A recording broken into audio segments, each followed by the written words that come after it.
ಇಲ್ಲಿ ನೋಡಿ ಸ್ಟೂಡೆಂಟ್ಸ್, ನಿಮ್ಗೆಲ್ರಿಗೂ ಅನಿಸ್ತಾ ಇರ್ಬೋದು, ಸರ್ ಆಟಮ್ ಬಗ್ಗೆ ಹೇಳ್ತಾ ಇದ್ದೀರಾ, ಆಟಮ್ ಅಲ್ಲಿ ಏನೇನು ಪಾರ್ಟಿಕಲ್ಸ್ ಇರ್ತವೆ ಎಲ್ಲದ್ರ ಬಗ್ಗೆ ಹೇಳಿದ್ದೀರಾ, ಅದಕ್ಕೆ ಚಾರ್ಜ್ ಯಾವ್ದಿರುತ್ತೆ ಅಂತ ಹೇಳಿದ್ದೀರಾ, ಅದನ್ನ ಕಂಡು ಹಿಡಿದವ್ರು ಯಾರು ಅಂತ ಹೇಳಿದ್ದೀರಿ. ಆದ್ರೆ ನೀವಿಲ್ಲಿ ಆಟಮ್ ಅನ್ನ ಕಂಡು ಹಿಡಿದವ್ರು ಹೇಳೇ ಇಲ್ಲ ಅಂತ ಮತ್ತೊಂದು ಕ್ವಶನ್ ಇರುತ್ತೆ ನಿಮ್ಮೆಲ್ಲರ ಹತ್ರ. ಸರ್ ಹಾಗಾದ್ರೆ ಆಟಮ್ ಅನ್ನ ಕಂಡು ಹಿಡಿದವ್ರು ಯಾರು? ಆಟಮ್ ಅನ್ನ ಕಂಡು ಹಿಡಿದವ್ರು ಯಾರು ಅಂದ್ರೆ ಅವರು ಜೋಹನ್ ಡಾಲ್ಟನ್. ಯಾರು student? John Dalton. John Dalton ಅನ್ನೋರು ಆಟಮ್ ಅನ್ನ ಕಂಡುಹಿಡಿತಾರೆ. Who is discovered by atom? Atom is discovered by John Dalton. ಓಕೆನಾ? ಎಲ್ರಿಗೂ ಇಲ್ಲಿ ಕ್ಲಿಯರ್ ಇದೆಯಾ? ಏನಾದ್ರೂ ಇಲ್ಲಿ ಏನಾದ್ರೂ ಡೌಟ್ಸ್ ಇದೆಯಾ ನಿಮ್ಗೆ? ಇದ್ರೆ ಹೇಳ್ಬೋದು, ಇಲ್ಲೇ ಡೈರೆಕ್ಟ್ ಆಗಿ ಕೇಳ್ಬಿಡಿ. ನೀವು ಅಂಜ್ಲಿಕ್ಕೆ ಹೋಗ್ಬಾರ್ದು. ನಾವು ಕಲಿಬೇಕು ಅಂದ್ರೆ ನಾವು ಭಯ, ಭಕ್ತಿ, ಶ್ರದ್ಧೆಯಿಂದ ಕಲಿಬೇಕು. ಅದನ್ನ ಬಿಟ್ಕೊಟ್ರೆ ಸರ್ ನಾನು ಕೇಳಿದ್ರೆ ನಾನು ಚಿಕ್ಕವನಾಗ್ಬಿಡ್ತೀನಿ, ನನಗೆ ತಿಳಿದಿಲ್ಲ ಅಂತಾರೇನೋ, ಅದು ನೀವು ಮನಸ್ಥಿತಿಯನ್ನ ಇಲ್ಲಿಗೇನೆ ಬಿಟ್ಟು ಬಿಡಬೇಕು. ಎಲ್ಲಿವರೆಗೂ ನೀವು ಆ ಮನಸ್ಥಿತಿಯನ್ನು ಬಿಡ್ಲಿಕ್ಕಾಗಲ್ವೋ ಅಲ್ಲಿವರೆಗೆ ನೀವು ಜ್ಞಾನವನ್ನ ಸಂಪಾದನೆ ಮಾಡ್ಲಿಕ್ಕಾಗಲ್ಲ. ಜ್ಞಾನ ನೀವು ಎಲ್ಲಿವರೆಗೆ ಸಂಪಾದನೆ ಮಾಡ್ಲಿಕ್ಕಾಗಲ್ವೋ ಅಲ್ಲಿವರೆಗೂ ನೀವು ಜೀವನದಲ್ಲಿ ಯಶಸ್ಸನ್ನಾಗ್ಲಿಕ್ಕೆ ಸಾಧ್ಯವೇ ಇಲ್ಲ. ಹಾಗಾಗಿ ನೀವು ವಿದ್ಯಾರ್ಥಿ ಜೀವನದಲ್ಲಿ ಪ್ರತಿಯೊಬ್ಬರು ಕೂಡ ಈ ಸತ್ಯಾಂಶವನ್ನು ತಿಳ್ಕೊಳ್ಳಲೇಬೇಕು. ನಿಮಗೆ ಟೋಟಲಿ ಏನು ಟಾಪಿಕ್ ಅನ್ನ ಕಲಿಬೇಕಾಗಿದೆ. ಅದು ಟಾಪಿಕ್ ಬಗ್ಗೆ ದೊಡ್ಡವರೇ ಇರಲಿ ಚಿಕ್ಕವರೇ ಇರಲಿ ಯಾರಿಗೆ ಗೊತ್ತಿರಲಿ ಆ ಟಾಪಿಕ್ ಬಗ್ಗೆ ಕೇಳಿ ತಿಳ್ಕೊಳ್ಳೋದ್ರಲ್ಲಿ ಯಾವುದೇ ತಪ್ಪಿಲ್ಲ ಅಂತ ನನಗನ್ಸುತ್ತೆ. ಅದನ್ನೇ ಕೂಡ ನೀವು ಕೂಡ ಫಾಲೋ ಮಾಡ್ತಾ ಹೋಗಿ. ಓಕೆನಾ ಸರ್? ಇಲ್ಲಿ ಆಟಮ್ ಗೊತ್ತಾಯ್ತು, ಇದು ಆಟಮ್ ಅಲ್ಲಿ ಏನೇನು ಇರ್ತವೆ ಅಂತ ಗೊತ್ತಾಯ್ತು. ಸರ್ ಹಾಗಾದ್ರೆ ಇಲ್ಲಿ ಆಟಮ್ ಅನ್ನು ಯಾವ ರೀತಿ ಸೂಚಿಸ್ತಾರೆ ಸಿಂಬಾಲಿಕಲಿ ಅಂತ ಕ್ವಶನ್ ಇರುತ್ತೆ, ಹೌದಲ್ವಾ? ಆಟಮಿಗೆ ಯಾವ ರೀತಿ ಸೂಚಿಸ್ತಾರೆ ನೋಡಿ. ಆಟಮ್, ಇದು ಆಟಮ್ ಅಥವಾ ಎಲಿಮೆಂಟ್ ಅಂದ್ರೂ ಕೂಡ ಒಂದೇ ಸ್ಟೂಡೆಂಟ್. ಎಲಿಮೆಂಟ್. ಸರ್ ಎಲಿಮೆಂಟ್ಗೆ ಯಾವ ರೀತಿ ಸೂಚಿಸ್ತಾರೆ ನೋಡಿ ಸ್ಟೂಡೆಂಟ್. ಎಲಿಮೆಂಟ್ಗೆ ಕ್ಯಾಪಿಟಲ್ ಎಕ್ಸ್ ಇಂದ ಸೂಚಿಸ್ತಾರೆ. ಯಾವುದರಿಂದ ಸೂಚಿಸ್ತಾರೆ? ಎಲಿಮೆಂಟ್ಗೆ ಕ್ಯಾಪಿಟಲ್ ಎಕ್ಸ್ ಇಂದ ಸೂಚಿಸ್ತಾರೆ. ಸರ್ ಹಾಗಾದ್ರೆ ಈ ಎಲಿಮೆಂಟ್ ಅಲ್ಲಿ, ಈ ಆಟಮ್ ಅಲ್ಲಿ ಏನೇನು ಇರ್ತವೆ ಗೊತ್ತಾಗ್ಬೇಕು. ಒಂದು ಅಟೋಮಿಕ್ ನಂಬರ್ ಇರುತ್ತೆ, ಅಟೋಮಿಕ್ ನಂಬರ್ ಝಡ್ ಇಂದ ಸೂಚಿಸ್ತಾರೆ. ಅಟೋಮಿಕ್ ನಂಬರ್ ಝಡ್ ಇಂದ ಸೂಚಿಸ್ತಾರೆ. ಇನ್ನೊಂದು ಇರುತ್ತೆ ಅಟೋಮಿಕ್ ಮಾಸ್ ನಂಬರ್ ಇರುತ್ತೆ, atomic mass number capital A ಇಂದ ಸೂಚಿಸ್ತಾರೆ. ಹಾಗಾದ್ರೆ ಸರ್ ಇಲ್ಲಿ ಆಟಮ್ ಯಾವ್ದ್ರಿಂದ ಸೂಚಿಸ್ತಾರೆ? ಎಕ್ಸ್ ಇಂದ. ಎಲ್ರು ಹೇಳಬೇಕು. ಆಟಮ್ ಯಾವ್ದ್ರಿಂದ ಸೂಚಿಸ್ತಾರೆ? ಎಕ್ಸ್ ಇಂದ. ಅದೇ ರೀತಿಯಾಗಿ ಅಟೋಮಿಕ್ ನಂಬರ್ ಯಾವ್ದ್ರಿಂದ ಸೂಚಿಸ್ತಾರೆ? ಝಡ್ ಇಂದ. ಅಟೋಮಿಕ್ ಮಾಸ್ ನಂಬರ್ ಯಾವ್ದ್ರಿಂದ ಸೂಚಿಸ್ತಾರೆ? ಕ್ಯಾಪಿಟಲ್ ಎ ಇಂದ. ಓಕೆನಾ? ಎಲ್ರಿ ಕ್ಲಿಯರ್ ಇದೆಯಾ ಇದು? ಸರ್ ಹಾಗಾದ್ರೆ ಅಟೋಮಿಕ್ ನಂಬರ್ ಅಂದ್ರೆ ಏನು? ಸರ್ ಹಾಗಾದ್ರೆ ಅಟೋಮಿಕ್ ಮಾಸ್ ನಂಬರ್ ಅಂದ್ರೆ ಏನು? ಇಲ್ಲ ಆಟಮ್ ಅಂದ್ರೆ ಗೊತ್ತಾಗಿದೆ ನಮ್ಗೆ, ಆದ್ರೆ atomic number atomic mass number ನಮ್ಗೆ ಗೊತ್ತಿಲ್ಲ ಡೆಫಿನಿಷನ್. ಹಾಗಾದ್ರೆ ಸರ್ ನಾನು ಹೇಗೆ ತಿಳ್ಕೊಳ್ಳಿ? ಬಾಯಟ್ ಮಾಡ್ಲಾ? ಬಾಯಟ್ ಯಾವತ್ತೂ ಕೂಡ ನೀವು ಮಾಡ್ಲಿಕ್ಕೆ ಹೋಗ್ಬೇಡಿ. ಬಾಯಟ್ ಮಾಡಿದ್ರೆ ಕೆಲವೊಂದು ದಿವಸ ಅಷ್ಟೇ ನೆನಪಿರುತ್ತೆ, ಆಮೇಲೆ ನೆನಪುಳಿಯಲ್ಲ, ಹೌದಲ್ವಾ? ನೋಡಿ ಸ್ಟೂಡೆಂಟ್, ಇಲ್ಲಿ ಝಡ್ ಅಂದ್ರೆ ಏನು? Atomic number. ಬರ್ಕೊಳ್ಳಿ, ಝಡ್ ಅಂದ್ರೆ ಅಟೋಮಿಕ್ ನಂಬರ್. ಎ ಅಂದ್ರೆ atomic mass number.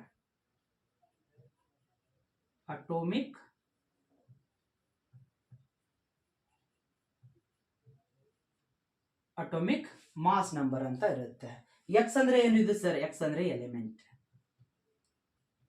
Okay, hydrogen ಆಗಿರ್ಬೋದು, ಯಾವುದೇ ಎಲಿಮೆಂಟ್ ಆದ್ರೂ ತಗೊಳ್ಳಿ ನೀವು, ಎಲ್ಲ ಎಲಿಮೆಂಟ್ಸ್. ಓಕೆನಾ ಸರ್? ಹಾಗಾದ್ರೆ ಅಟೋಮಿಕ್ ನಂಬರ್ ಅಂದ್ರೆ ಏನು? ಅಟೋಮಿಕ್ ನಂಬರ್ ಅಂದ್ರೆ ಏನು ಗೊತ್ತಾ ಸ್ಟೂಡೆಂಟ್? ಈ ಆಟಮ್ ಇದೆ, ಹೌದಲ್ವಾ? ಆಟಮ್ ಅಲ್ಲಿ ಒಂದು ನ್ಯೂಕ್ಲಿಯಸ್ ಇದೆ. ಏನಿದೆ? ನ್ಯೂಕ್ಲಿಯಸ್ ಇದೆ. ನ್ಯೂಕ್ಲಿಯಸ್ ಒಳಗಡೆ ಏನಿವೆ? ಪ್ರೋಟಾನ್ಸ್ ಇವೆ. ಏನಿವೆ? ಪ್ರೋಟಾನ್ಸ್ ಇವೆ. ಈ ಟೋಟಲ್ ಪ್ರೋಟಾನ್ಸ್ ಏನಂತ ಕರೀತಾರೆ? ಅಟೋಮಿಕ್ ನಂಬರ್ ಅಂತ ಕರೀತಾರೆ. ಏನಂತ ಕರೀತಾರೆ? ಟೋಟಲ್ ಪ್ರೋಟಾನ್ಸ್ ಏನಂತ ಕರೀತಾರೆ? Atomic numbers. ನೆನಪಿರ್ತದೆ ಎಲ್ರಿಗೂ? ಓಕೆ, ಅದು ಸರ್ ಡೆಫಿನೇಷನ್ ಹೇಗೆ ಬರೀಬೇಕು? Total number of protons present in nucleus of the atom ಅಂತ ಬರೀಬೇಕು. ಇಲ್ಲಿ ಏನಿದೆ? ಇದು ನ್ಯೂಕ್ಲಿಯಸ್ ಇದೆ, ಹೌದಲ್ವಾ? ನ್ಯೂಕ್ಲಿಯಸ್ ಎಲ್ಲಿದೆ? ಆಟಮ್ ಒಳಗಡೆ ಇದೆ. ಪ್ರೋಟಾನ್ಸ್ ಎಲ್ಲಿವೆ? ನ್ಯೂಕ್ಲಿಯಸ್ ಒಳಗಡೆ ಇವೆ. ಅಂದ್ರೆ ಡೆಫಿನೇಷನ್ ಹೇಗೆ ಬರೀಬೇಕು? ಟೋಟಲ್ ನಂಬರ್ ಆಫ್ ಪ್ರೋಟಾನ್ಸ್ ಯಾವ್ದ್ರಲ್ಲಿವೆ? ನ್ಯೂಕ್ಲಿಯಸ್ ಅಲ್ಲಿ ಇವೆ. ಅಂದ್ರೆ total number of protons in nucleus of atom. ಯಾವ್ದ್ರಲ್ಲಿ? ಆಟಮ್ ಅಲ್ಲಿ. ಅದನ್ನ ಏನಂತ ಕರೀತಾರೆ? ಅಟೋಮಿಕ್ ನಂಬರ್ ಅಂತ ಕರೀತಾರೆ. ಕ್ಲಿಯರ್ ಎಲ್ರಿಗೂ ಡೆಫಿನೇಷನ್? ನೋಡಿ, ಇಲ್ಲೇ ತಿಳ್ಕೊಳ್ಬೇಕು ನೀವು. ಇದನ್ನ ನೋಡಿನೇ ಆನ್ಸರ್ ಬರಿತಾ ಹೋಗ್ಬೇಕು. ಟೋಟಲ್ ನಂಬರ್ ಆಫ್ ಪ್ರೋಟಾನ್ಸ್ ಇರ್ತವೆ. ಎಲ್ಲಿವೆ? ನ್ಯೂಕ್ಲಿಯಸ್ ಇಲ್ಲಿವೆ. ನ್ಯೂಕ್ಲಿಯಸ್ ಎಲ್ಲಿದೆ? ಆಟಮ್ ಅಲ್ಲಿದೆ, ಹೌದಲ್ವಾ? ಈ ರೀತಿ ನಿಮ್ಗೆ ಲಾಜಿಕ್ ಗೊತ್ತಾಗಬೇಕು ಡೆಫಿನೇಷನ್ ಮಾಡೋದು.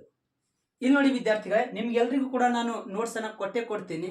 ಹ್ಯಾಂಡ್ ರೈಟಿಂಗ್ ನೋಟ್ಸ್ ಇರುತ್ತೆ. ಇಲ್ಲಿ ಬರೀ ನೀವು ಕಾನ್ಸೆಪ್ಟ್ ಅನ್ನ ಅರ್ಥ ಮಾಡ್ಕೊಳ್ಳಿ. ಅಟೋಮಿಕ್ ನಂಬರ್ ಅಂದ್ರೆ ಏನು? Total number of protons. ಏನು ಟೋಟಲ್ ನಂಬರ್ ಆಫ್ ಪ್ರೋಟಾನ್ಸ್ ಎಲ್ಲಿವೆ ನ್ಯೂಕ್ಲಿಯಸ್ ಅಲ್ಲಿವೆ, ನ್ಯೂಕ್ಲಿಯಸ್ ಅಲ್ಲಿದೆ, ಅಟಮ್ ಅಲ್ಲಿದೆ. ಇದನ್ನೇ ಬರಿಬೇಕು. Total number of protons in nucleus of atom is called atomic number ಅಂತ ಹೇಳಬೇಕು. ಸಿಂಪಲ್ ಆಗಿ ನೆನ್ಪಿಟ್ಕೊಳ್ಳಿಕ್ಕೆ ಟೋಟಲ್ ನಂಬರ್ ಆಫ್ ಪ್ರೋಟಾನ್ಸ್ ಅಂತ ಬರ್ಕೊಳ್ಳಿ. ಟೋಟಲ್ ನಂಬರ್ ಆಫ್ ಪ್ರೋಟಾನ್ಸ್ ಅದಕ್ಕೆ ಏನಂತ ಕರೀತಾರೆ? ಅಟಮಿಕ್ ನಂಬರ್ ಅಂತ ಕರೀತಾರೆ. ಸರ್ ಹಾಗಾದ್ರೆ ಅಟಮಿಕ್ ಮಾಸ್ ನಂಬರ್ ಅಂದ್ರೆ ಏನು? ಮತ್ತೆ ಕ್ವಶನ್ ಅರೈಸ್ ಆಗುತ್ತೆ. ಸರ್ ಅಟಮಿಕ್ ಮಾಸ್ ನಂಬರ್ ಅಂದ್ರೆ ಏನು? ಅಟಮಿಕ್ ಮಾಸ್ ನಂಬರ್ ಯಾವುದು ಕರಿತೀವಿ? ಮತ್ತೆ ಇಲ್ಲಿ ನ್ಯೂಕ್ಲಿಯಸ್ ಒಳಗಡೆ ಏನೇನಿವೆ ಸ್ಟೂಡೆಂಟ್? ಇಲ್ಲಿ ಪ್ರೋಟಾನ್ ಅಂಡ್ ನ್ಯೂಟ್ರಾನ್ಸ್ ಇವೆ, ಹೌದು ತಾನೆ? ಪ್ರೋಟಾನ್ಸ್ ಅಂಡ್ ನ್ಯೂಟ್ರಾನ್ಸ್ ಇವೆ. ಇದಕ್ಕೆ ಏನಂತ ಕರೀತಾರೆ? Total number of protons and neutrons in nucleus of atom is called atomic mass number ಅಂತ ಕರೀತಾರೆ. ಕ್ಲಿಯರ್ ಎಲ್ರಿಗೂ? ಅಂದ್ರೆ ಏನು? ಇದು ಕೂಡ ನ್ಯೂಕ್ಲಿಯಸ್ ಬಗ್ಗೆನೇ ಮಾತಾಡ್ತಾ ಇದೆ.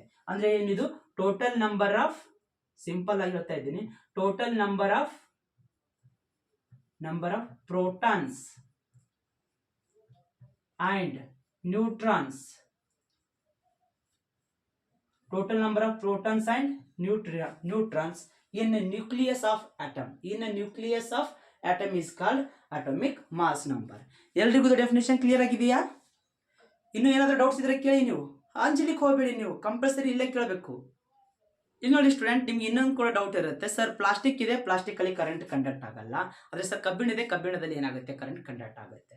ತಾಮ್ರ ತಗೊಂಡ್ರು ಕೂಡ ಅದರಲ್ಲೂ ಆಗುತ್ತೆ. ಐರನ್ ತಗೊಂಡ್ರು ಕೂಡ ಅಲ್ಲೂ ಕೂಡ ಕರೆಂಟ್ ಅನ್ನ ಕಂಡಕ್ಟ್ ಆಗ್ಬಿಡುತ್ತೆ. ಸರ್ ಹಾಗಾದ್ರೆ ಇದು ಪ್ಲಾಸ್ಟಿಕ್ ಅಲ್ಲಿ ಯಾಕೆ ಕಂಡಕ್ಟ್ ಆಗಲ್ಲ, ಮತ್ತೆ ಇದರಲ್ಲಿ ಯಾಕೆ ಕಂಡಕ್ಟ್ ಆಗಲ್ಲ? ನೋಡಿ, ಎಲ್ಲ ಬಾಡೀಸ್, ಯಾವುದೇ ಆಬ್ಜೆಕ್ಟ್ ಇರಲಿ, ಯಾವುದೇ ಆಬ್ಜೆಕ್ಟು ಅಂದ್ರೆ ಯಾವುದೇ ವಸ್ತುಗಳಿರಲಿ, ಅವೆಲ್ಲಾನು ಕೂಡ ಏನಿರ್ತವೆ? ಎಲೆಕ್ಟ್ರಿಕಲಿ ನ್ಯೂಟ್ರಲ್ ಇರ್ತವೆ. ಮೊದಲು ಏನಿರ್ತವೆ? Electrically neutral. ಇದು ಗೊತ್ತಾಗಿರ್ಬೇಕು. ಸರ್ ಹಾಗಾದ್ರೆ ಎಲೆಕ್ಟ್ರಿಕಲಿ ನ್ಯೂಟ್ರಲ್ ಅಂದ್ರೆ ಏನು? ಎಲೆಕ್ಟ್ರಿಕಲಿ ನ್ಯೂಟ್ರಲ್ ಅಂದ್ರೆ ಏನು? ನೋಡಿ, ಎಲೆಕ್ಟ್ರಿಕಲಿ ನ್ಯೂಟ್ರಲ್ ಅಂದ್ರೆ ಏನು? ಇದರಲ್ಲಿ ಏನೇನಿವೆ? ಪಾಸಿಟಿವ್ ಚಾರ್ಜ್ ಇದೆ ಮತ್ತೆ ನೆಗೆಟಿವ್ ಚಾರ್ಜ್ ಇದೆ. ಆದ್ರೆ ನ್ಯೂಟ್ರನ್ಗೆ ಯಾವುದೇ ಚಾರ್ಜ್ ಇಲ್ಲ. ಅಂದ್ರೆ ಸರ್ ಹಾಗಾದ್ರೆ ಇನ್ನೊಂದು ಡೆಫಿನೇಷನ್, ಸರ್ ಇಲ್ಲಿ ಪಾಸಿಟಿವ್ ಮತ್ತೆ ನೆಗೆಟಿವ್ ಚಾರ್ಜ್ ಇರ್ತವೆ ಅಂತ ಯಾರು ಕಂಡು ಹಿಡಿದಿದ್ದು? ಇದು ಕೂಡ ಡೌಟ್ ಇದ್ದೇ ಇರುತ್ತೆ ಕಂಪಲ್ಸರಿ. ಹಾಗಾದ್ರೆ ಸರ್ ಯಾರು ಕಂಡು ಹಿಡಿದಿದ್ದಾರೆ? Who is discovered by charges. ಯಾರಿಂದ ಸಂಶೋಧನೆ ಮಾಡಲ್ಪಟ್ಟಿದೆ? ಓಕೆ, ಹಾಗಾದ್ರೆ ಯಾರು ಕಂಡು ಹಿಡಿದಿದ್ರು? ಇಲ್ಲಿ ಬೆಂಜಾಮಿನ್ ಫ್ರಾಂಕ್ಲಿನ್ ಅಂತ ಬರ್ತಾರೆ. ಯಾರು? ಚಾರ್ಜಸ್ ಅನ್ನ ಕಂಡು ಹಿಡಿದವ್ರು ಯಾರು ಸ್ಟೂಡೆಂಟ್? ಬರ್ಕೊಳ್ಳಿ ಇದೆ. ಚಾರ್ಜಸ್ ಅನ್ನ ಕಂಡು ಹಿಡಿದವ್ರು ಯಾರು? ಚಾರ್ಜಸ್ ಅನ್ನ ಕಂಡುಹಿಡಿದವರು ಬೆಂಜಾಮಿನ್ ಫ್ರಾಂಕ್ಲಿನ್. ಯಾರು? ಬೆಂಜಾಮಿನ್ ಫ್ರಾಂಕ್ಲಿನ್. ಬೆಂಜಾಮಿನ್ ಫ್ರಾಂಕ್ಲಿನ್ ಏನ್ ಕಂಡುಹಿಡಿದಾರೆ? ಚಾರ್ಜಸ್ ಅಂದ್ರೆ ಪಾಸಿಟಿವ್ ಮತ್ತೆ ನೆಗೆಟಿವ್ ಚಾರ್ಜ್ ಅನ್ನ ಮೊಟ್ಟ ಮೊದಲು ಬರೀ ಕಂಡುಹಿಡಿದವರು ಯಾರು? ಬೆಂಜಾಮಿನ್ ಫ್ರಾಂಕ್ಲಿನ್. ಓಕೆನಾ? ಸರ್ ನೀವು ಹೇಳಿದ್ರಿ ಇವಾಗ ಯಾವುದೇ ವಸ್ತು ಏನಿರುತ್ತೆ? ಎಲೆಕ್ಟ್ರಿಕಲಿ ನ್ಯೂಟ್ರಲ್ ಇದ್ಬಿಡುತ್ತೆ. ಸರ್ ಎಲೆಕ್ಟ್ರಿಕಲಿ ನ್ಯೂಟ್ರಲ್ ಅಂದ್ರೆ ಏನು? Electrically neutral, sir electrically neutral ಅಂದ್ರೆ ಏನ್ ಗೊತ್ತಾ? ಎಲೆಕ್ಟ್ರಿಕಲಿ ನ್ಯೂಟ್ರಲ್ ಅಂದ್ರೆ ಇಲ್ಲಿ ಪಾಸಿಟಿವ್ ಚಾರ್ಜ್ ಎಷ್ಟಿರ್ತಾವೋ ಅಷ್ಟೇ ಕೂಡ ಇಲ್ಲಿ ನೆಗೆಟಿವ್ ಚಾರ್ಜ್ ಕೂಡ ಇದ್ ಬಿಡ್ತವೆ. ಏನು? ಪಾಸಿಟಿವ್ ಚಾರ್ಜ್ ಎಷ್ಟಿರ್ತಾವೋ ಅಷ್ಟೇ ಪ್ರಮಾಣದ ನೆಗೆಟಿವ್ ಚಾರ್ಜ್ ಕೂಡ ಇದು ಬಿಡುತ್ತೆ. ಹಾಗಾಗಿ ಎಲ್ಲಾ ವಸ್ತುಗಳು ಏನಿರ್ತವೆ? ಮೊದಲು ಎಲೆಕ್ಟ್ರಿಕಲಿ ನ್ಯೂಟ್ರಲ್ ಇರ್ತವೆ. ಅಂದ್ರೆ ಯಾವುದಕ್ಕೂ ಕೂಡ ಚಾರ್ಜ್ ಇರೋದೇ ಇಲ್ಲ. ಓಕೆನಾ ಎಲ್ರಿಗೂ? ಸರ್ ಹಾಗಾದ್ರೆ ಪಾಸಿಟಿವ್ ಚಾರ್ಜ್ ಯಾವಾಗ ಹೇಳ್ತೀವಿ ಒಂದು ವಸ್ತುವಿಗೆ, ಮತ್ತೆ ನೆಗೆಟಿವ್ ಚಾರ್ಜ್ ಯಾವಾಗ ಹೇಳ್ತೀವಿ? ಕ್ವಶನ್ ಇದ್ದೇ ಇರುತ್ತೆ ಕಂಪಲ್ಸರಿ. ಎಲೆಕ್ಟ್ರಿಕಲಿ ನ್ಯೂಟ್ರಲ್ ಅಂದ್ರೆ equal number of positive and negative charges ಅಂತ ಹೇಳ್ಬಿಡ್ತೀವಿ. ಅಂದ್ರೆ ಪ್ಲಸ್ ಎಷ್ಟಿರ್ತದೆ ಅಷ್ಟೇ ಕೂಡ ಮೈನಸ್ ಇರ್ತವೆ. ಪ್ಲಸ್ ಅಂದ್ರೆ ಏನು? ಪ್ರೋಟಾನ್ಸ್. ಮೈನಸ್ ಅಂದ್ರೆ ಎಲೆಕ್ಟ್ರಾನ್ಸ್. ಹೌದಲ್ವಾ?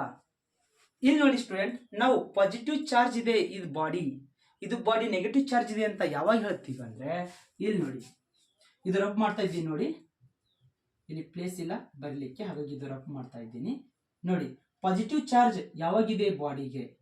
ಯಾವುದು? Positive charge and negative charge ಅಂತ ಹೇಳಬೇಕು. ಇದು ಒಂದು ಬಾಡಿ ಇದೆ ಇಟ್ಕೊಳ್ಳಿ, ಇದೊಂದು ಬಾಡಿ ಇದೆ. ಈ ಬಾಡಿಯಲ್ಲಿ ಪಾಸಿಟಿವ್ ಚಾರ್ಜ್ ಯಾವಾಗಿರುತ್ತೆ ಮತ್ತೆ ಈ ಬಾಡಿಯಲ್ಲಿ ನೆಗೆಟಿವ್ ಚಾರ್ಜ್ ಯಾವಾಗಿರುತ್ತೆ ಅಂತ ಹೇಳಬೇಕು. ಇಲ್ಲಿ ನೋಡಿ, ಇಲ್ಲಿ ಜಾಸ್ತಿ ನಂಬರ್ ಆಫ್ ಪಾಸಿಟಿವ್ ಚಾರ್ಜ್ ಇದ್ದಿದ್ರೆ, ಈ ಬಾಡಿಯಲ್ಲಿ ಅದಕ್ಕೆ ಪಾಸಿಟಿವ್ ಚಾರ್ಜ್ ಅಂತ ಕರೀತಾರೆ. ಓಕೆನಾ? ಯಾವಾಗ ಕರೀತಾರೆ? ಜಾಸ್ತಿ ನಂಬರ್ ಇರಬೇಕು ಏನು? ಪಾಸಿಟಿವ್ ಚಾರ್ಜಸ್, ಅವಾಗ ಆ ಬಾಡಿಗೆ ಪಾಸಿಟಿವ್ ಚಾರ್ಜ್ ಇದೆ ಅಂತ ಹೇಳ್ತಾರೆ. ಯಾವಾಗ ಈ ಬಾಡಿಗೆ ನೆಗೆಟಿವ್ ಚಾರ್ಜ್ ಜಾಸ್ತಿ ಇರುತ್ತೋ ಅವಾಗ ಇದಕ್ಕೆ ನೆಗೆಟಿವ್ ಬಾಡಿ ಅಂತ ಹೇಳ್ತಾರೆ. ಎಕ್ಸಾಂಪಲ್ ನೋಡಿ, ಇಲ್ಲಿ ಪಾಸಿಟಿವ್ ಎಷ್ಟಿವೆ? ಇಲ್ಲಿ 1 2 3 4 5 ಇವೆ. 5 ಪಾಸಿಟಿವ್ ಇವೆ. ನೆಗೆಟಿವ್ ಎಷ್ಟಿವೆ? 1 2 3 ಇವೆ. ಅಂದ್ರೆ ಜಾಸ್ತಿ ಅವು ಪಾಸಿಟಿವ್ ಆದ್ವಾ ನೆಗೆಟಿವ್ ಆದ್ವಾ? ಪಾಸಿಟಿವ್ ಆಗ್ಬಿಟ್ರು. ಸರ್ ಹಾಗಾದ್ರೆ ನೆಗೆಟಿವ್ ಯಾವಾಗ ಹೇಳ್ತಾರೆ? ನೆಗೆಟಿವ್ ಅಂದ್ರೆ ಜಾಸ್ತಿ ನಂಬರ್ ಆಫ್ ನೆಗೆಟಿವ್ ಚಾರ್ಜಸ್ ಇರಬೇಕು. ನೋಡಿ ಇಲ್ಲಿ ಏನಾಗಿವೆ, ಇಲ್ಲಿ ಎಲ್ಲಾನು ಕೂಡ ಇವು ನೆಗೆಟಿವ್ ಚಾರ್ಜಸ್. 1 2 3 4 5 6 7 ಇವೆ. 7 ನೆಗೆಟಿವ್ ಇವೆ, ಬರೀ 3 ಅಷ್ಟೇ ಪಾಸಿಟಿವ್ ಇರೋದು. ಹಾಗಾಗಿ ಈ ಬಾಡಿ ಏನಂತ ಹೇಳ್ತಾರೆ? ಇದಕ್ಕೆ ನೆಗೆಟಿವ್ ಚಾರ್ಜ್ ಅನ್ನ ಹೊಂದಿದೆ ಈ ಬಾಡಿ ಅಂತ ಹೇಳ್ತಾರೆ. ಸರ್ ಹಾಗಾದ್ರೆ ಎಲೆಕ್ಟ್ರಿಕಲಿ ನ್ಯೂಟ್ರಲ್ ಯಾವಾಗ ಹೇಳ್ತಾರೆ? ತೋರಿಸಿದ್ದೀನಿ ನೋಡಿ ಇಲ್ಲಿ. ನ್ಯೂಟ್ರಲ್ ಅಂದ್ರೆ ಯಾವಾಗ ಎರಡು ಅಷ್ಟೇ ಇರಬೇಕು, ಪಾಸಿಟಿವ್ ಮತ್ತೆ ನೆಗೆಟಿವ್ ಚಾರ್ಜಸ್ ಅಷ್ಟೇ ಇದ್ದಿದ್ರೆ ಏನಂತ ಹೇಳ್ತಾರೆ? ಅದಕ್ಕೆ ಎಲೆಕ್ಟ್ರಿಕಲಿ ನ್ಯೂಟ್ರಲ್. ಇಲ್ಲಾಂದ್ರೆ ಪಾಸಿಟಿವ್ ಚಾರ್ಜ್ ಅಂತ ಹೇಳ್ತಾರೆ, ಇಲ್ಲಾಂದ್ರೆ ನೆಗೆಟಿವ್ ಚಾರ್ಜ್ ಅನ್ನು ಹೊಂದಿದೆ ಈ ಬಾಡಿ ಅಂತ ಹೇಳ್ತಾರೆ. ಓಕೆನಾ? ಬಾಡಿ ಅಂದ್ರೆ ಯಾವುದೇ ವಸ್ತುಗಳು ಪಾಸಿಟಿವ್ ಚಾರ್ಜ್ ಯಾವಾಗ ಹೊಂದಿರ್ತವೆ? ಜಾಸ್ತಿ ನಂಬರ್ ಆಫ್ ಪಾಸಿಟಿವ್ ಚಾರ್ಜಸ್ ಇರಬೇಕು. ಈ ನೆಗೆಟಿವ್ ಯಾವಾಗ ಇರ್ತಾರೆ? ಜಾಸ್ತಿ ನಂಬರ್ ನೆಗೆಟಿವ್ ಚಾರ್ಜಸ್ ಇರಬೇಕು. ಕ್ಲಿಯರ್ ಎಲ್ರಿಗೂ? ಇದು ಇಂಪಾರ್ಟೆಂಟ್, ಅರ್ಥ ಮಾಡ್ಕೊಳ್ಳಿ. ಇಲ್ಲಿ ನೋಡಿ ಸ್ಟೂಡೆಂಟ್, ಈ ಆಟಮ್ ಅಲ್ಲಿ ಸರ್ ಪ್ರೋಟಾನ್ಸ್ ಎಷ್ಟಿರ್ತವೆ ಮತ್ತೆ ಎಲೆಕ್ಟ್ರಾನ್ಸ್ ಎಷ್ಟಿರ್ತವೆ ಅಂದ್ರೆ ಏನು? ಪ್ರೋಟಾನ್ಸ್ ಎಷ್ಟಿರ್ತಾವೋ ಎಲೆಕ್ಟ್ರಾನ್ ಕೂಡ ಅಷ್ಟೇ ಇರ್ತವೆ. ಯಾಕಂದ್ರೆ ಎಲ್ಲ ಬಾಡಿ ಏನಿರ್ತವೆ? ಸ್ಟಾರ್ಟಿಂಗ್ ಏನಿರ್ತವೆ? ಎಲೆಕ್ಟ್ರಿಕಲಿ ನ್ಯೂಟ್ರಲ್ ಇರ್ತವೆ. ಹಾಗಾಗಿ ಆಟಮ್ ಅಲ್ಲೂ ಕೂಡ ಏನಿದಿರ್ತಾವ ಗೊತ್ತಾ? ಪಾಸಿಟಿವ್ ಚಾರ್ಜ್ ಎಷ್ಟಿರ್ತಾವೋ ನೆಗೆಟಿವ್ ಚಾರ್ಜಸ್ ಕೂಡ ಅಷ್ಟೇ ಇರ್ತವೆ. ಅಂದ್ರೆ ಏನು? ಪ್ರೋಟಾನ್ಸ್ ಎಷ್ಟಿರ್ತಾವೋ ಎಲೆಕ್ಟ್ರಾನ್ಸ್ ಕೂಡ ಅಷ್ಟೇ ಇರ್ತವೆ. ಇದು ನೆನಪಿರ್ಬೇಕು ಡೆಫಿನಿಷನ್ ಅಲ್ಲಿ. ಏನು? ಪ್ರೋಟಾನ್ಸ್ ಎಷ್ಟಿರ್ತಾವೋ ಅಷ್ಟೇ ಪ್ರಮಾಣದ ಸಂಖ್ಯೆದು ಕೂಡ ಎಲೆಕ್ಟ್ರಾನ್ಸ್ ಇದ್ದಿರ್ತವೆ. ಓಕೆ, ಹಾಗಾಗಿ ಇಲ್ಲಿ ಡೆಫಿನೇಷನ್ ಹೇಳಬೇಕಾದ್ರೆ ಇಲ್ಲಿ ಸ್ವಲ್ಪ ಜನ ಹೇಳ್ತಾರೆ total number of protons or electrons. Or ಅಂದ್ರೆ ಏನು? ಅಥವಾ ಅಂತ ಹೇಳ್ತಾರೆ. ಅಂದ್ರೆ ಏನು? ಪ್ರೋಟಾನ್ಸ್ ಅಷ್ಟೇ ಇವೆ ಮತ್ತೆ ಎಲೆಕ್ಟ್ರಾನ್ಸ್ ಕೂಡ ಅಷ್ಟೇ ಇವೆ. ಹಾಗಾಗಿ ಅಥವಾ ಅಂತ ಯೂಸ್ ಮಾಡ್ತಾರೆ ಇಲ್ಲಿ. The total number of protons or electrons and neutrons in nucleus of atom is called atomic mass number ಅಂತ ಹೇಳ್ತಾರೆ. ಇಲ್ಲಿಯೂ ಕೂಡ ಇಲ್ಲಿ ಟೋಟಲ್ ನಂಬರ್ ಆಫ್ ಪ್ರೋಟಾನ್ಸ್ ಇವೆ ಅಲ್ವಾ, ಇದ್ರ ಬದಲಿಗೆ ಎಲೆಕ್ಟ್ರಾನ್ಸ್ ಕೂಡ ಹೇಳ್ಬೋದು, ಏನು ಪ್ರಾಬ್ಲಮ್ ಆಗಲ್ಲ. ಯಾಕಂದ್ರೆ ಅಷ್ಟೇ ಪ್ರಮಾಣದ ಸಂಖ್ಯೆನ ಹೊಂದಿರ್ತವೆ. ಚಾರ್ಜ್ ಅಷ್ಟೇ ಅಪೋಸಿಟ್ ಇರುತ್ತೆ. ಪ್ರೋಟಾನ್ಗೆ ಪಾಸಿಟಿವ್ ಇರುತ್ತೆ, ಇದು ಎಲೆಕ್ಟ್ರಾನ್ಸ್ಗೆ ನೆಗೆಟಿವ್ ಇರುತ್ತೆ. ಕ್ಲಿಯರಾ ಸರ್? ಹಾಗಾದ್ರೆ ಎಲೆಕ್ಟ್ರಾನ್ಸ್ ಅಂದ ತಕ್ಷಣ ಇನ್ನೊಂದು ಡೆಫಿನೇಷನ್ ನೆನಪಾಗುತ್ತೆ ಸರ್, ಕರೆಂಟ್. ಸರ್ ಕರೆಂಟ್ ಅಂದ್ರೆ ಏನು? ಕರೆಂಟ್ ಹೇಗೆ ಪ್ರೊಡಕ್ಷನ್ ಆಗುತ್ತೆ? ಕರೆಂಟ್ ನಾವು ಯಾಕೆ ಅದು ಕರೆಂಟ್ ಅಂತ ಕರಿತೀವಿ? ವಾಟ್ ಈಸ್ ಕರೆಂಟ್ ಅಂತ ಗೊತ್ತಿರುತ್ತೆ. ಇಲ್ಲಿ ಓಮ್ಸ್ ಲಾ ಕೂಡ ಬಂದಿರುತ್ತೆ ಕರೆಂಟ್ ಮೇಲೆ, ಅದು ಚಾಪ್ಟರ್ ಓದೋಣ. ಆದ್ರೆ ಇಲ್ಲಿ ಬರೀ ಕರೆಂಟ್ ಅಂದ್ರೆ ಏನು ಅಂತ ತಿಳ್ಕೊಳ್ಳೋಣ.